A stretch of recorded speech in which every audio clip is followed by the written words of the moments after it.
Past indefinite tense के सभी positive और नेगेटिव सेंटेंसेस को अच्छे से रीड करने के बाद अब बारी आती है इंटरोगेटिव सेंटेंसेस की। इंटरोगेटिव सेंटेंसेस को हमने यहाँ पर दो भागों में डिवाइड किया है। फर्स्ट टाइप जो क्या से आरंभ होते हैं और सेकंड टाइप जिनमें WH टाइप वर्ड बीच में आता है। तो सबसे पहले यहाँ पर ध्यान देने वाली बात यह है कि यदि प्रश्नवाचक वाक्य में सर्वप्रथम क्या हो तो आपको क्या करना है कि उसके लिए उसकी इंग्लिश व्हाट का प्रयोग तो बिल्कुल नहीं करना है। तो फिर क्या करें? अगर क्या के लिए व्हाट का प्रयोग नहीं करना है तो क्या करना है हमें? ऐसे वाक्यों में पास्ट इंडेफिनिट टेंस में सहायक क्रिया यानी कि हेल्पिंग वर्ब डिड का प्रयोग शुरू में करना है। तो अब हम इस चीज को आगे डिटेल में रीड करेंगे।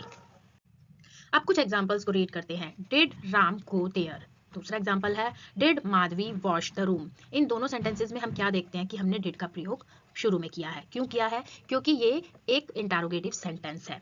अब हम इन दोनों सेंटेंसेस को पढ़ने पर क्या समझते हैं कि जो हमारा पास्ट इंडेफिनिट टेंस होता है इसमें जो भी सब्जेक्ट हो, any subject, he she it I we you they, singular plural कोई भी हो, उसमें इंटरोगेटिव सेंटेंसेस में अगर वाक्य क्या से आरंभ हो रहा है तो डिड के साथ वर्ब की फर्स्ट फॉर्म का प्रयोग होता है।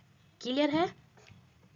और एक चीज जो आपको हमेशा याद रखनी है वो ये है कि कभी नहीं के लिए नेवर लिखिए। जैसे एग्जांपल, क्या अमित लखनऊ कभी नहीं गया? तो इसको हम कैसे ट्रांसलेट करेंगे? Did Amit never go to Lucknow और देन क्वेश्चन मार्क।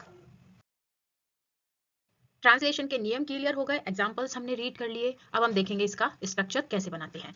तो इंटरोगेटिव सेंटेंस में जब हम पास्ट इंडेफिनिट का स्ट्रक्चर बनाएंगे तो वो बनेगा डिड प्लस सब्जेक्ट। अगर सेंटेंस में नॉट है तो सब्जेक्ट के बाद नॉट का प्रयोग होगा, फिर वर्ब की फर्स्ट फॉर्म लगेगी, उसके बाद ऑब्जेक्ट लिखेंगे। लेकिन जो नेवर का केस होगा उसमें did plus subject plus never plus verb की सेकंड फॉर्म और प्लस ऑब्जेक्ट का प्रयोग होगा। स्ट्रक्चर हम क्यों बनाते हैं? क्लियर है ना आपको? जिससे हमें शॉर्टकट में पता चल जाए कि इस टेंस के जो सेंटेंसेस हैं वो हमें किन रूल्स को फॉलो करके बनाने हैं या ट्रांसलेट करने हैं।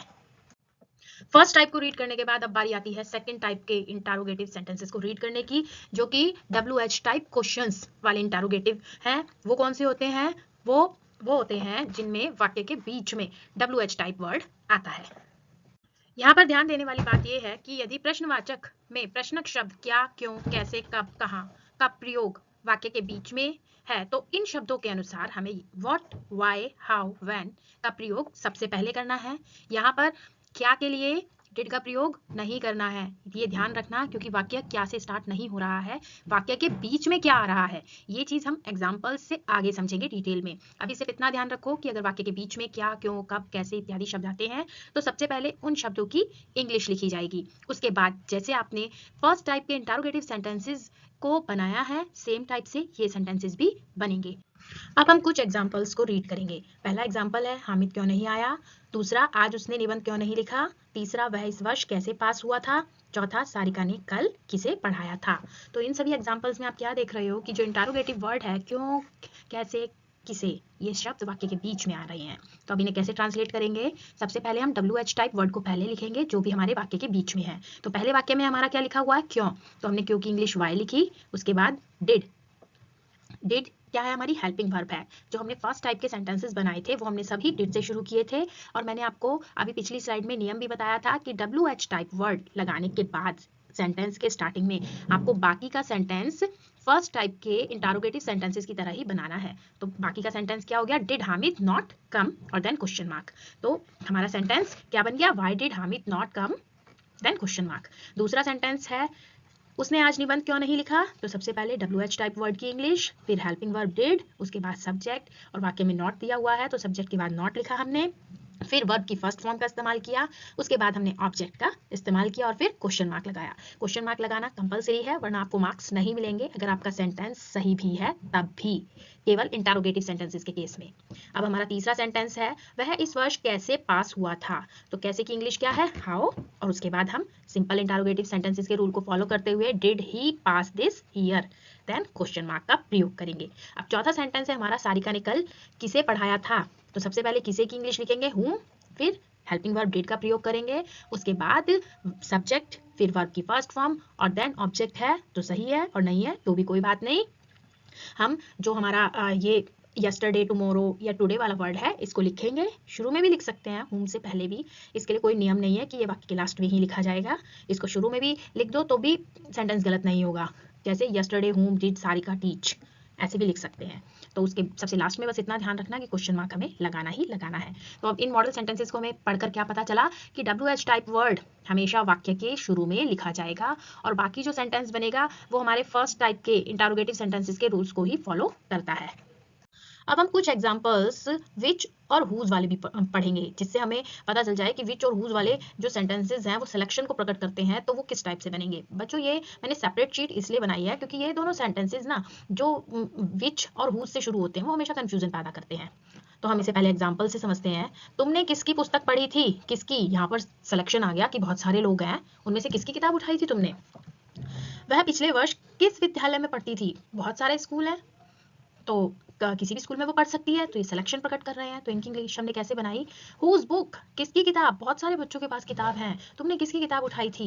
Whose book. तो यहाँ पर जो सिलेक्शन है, जो सेलेक्टिव वर्ड है, वो आपको हुज के साथ लिखना है और उसके बाद डिड का प्रयोग करना है। हुज बुक, किसकी किताब। किसके बाद आपको डिड नहीं लगाना है, हुज के बाद डिड नहीं लगाना है।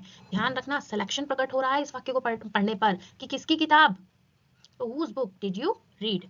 इसी तरह विच के केस में इन विच स्कूल, किस स्कूल में, पूरा सिलेक्शन प्रकट हो रहा है सेंटेंस को प्रकट करके, खाली विच से शुरू मत करना इस सेंटेंस को, ये केवल हुज और विच के केस में होता है।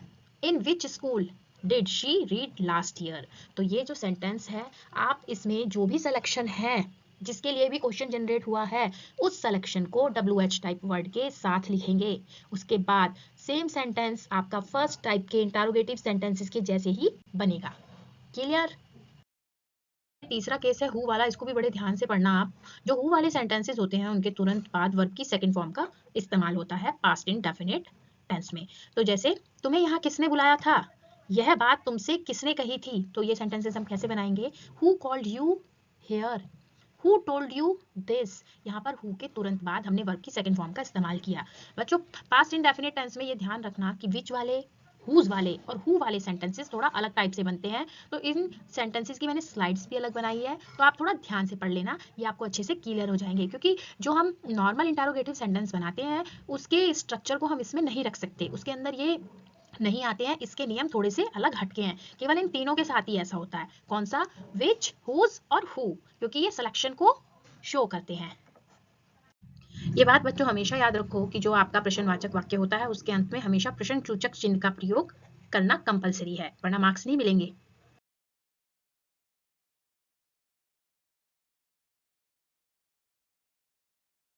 अब हम इसके स्ट्रक्चर को देखते हैं कि इसका स्ट्रक्चर क्या बनेगा इंटरोगेटिव सेंटेंसेस का। WH type word plus did plus subject plus not plus verb की फर्स्ट फॉर्म और प्लस ऑब्जेक्ट और देन क्वेश्चन मार्क। तो ये तो आ गया आपका सेकंड टाइप के WH टाइप वाले जो सेंटेंसेस हैं उनका स्ट्रक्चर। अब इसी के अंदर अगर हु का केस है तो आप कैसे लिखोगे?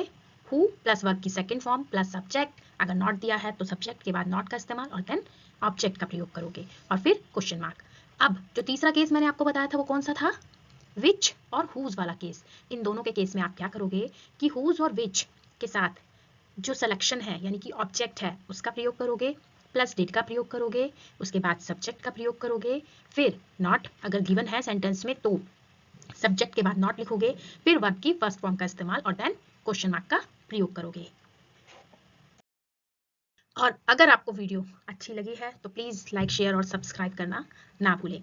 और कोई भी डाउट हो तो आप मुझे कमेंट्स करके पूछ सकते हैं। चलिए मिलते हैं किसी नए टॉपिक के साथ नेक्स्ट वीडियो में, तब तक के लिए थैंक्स फॉर वॉचिंग।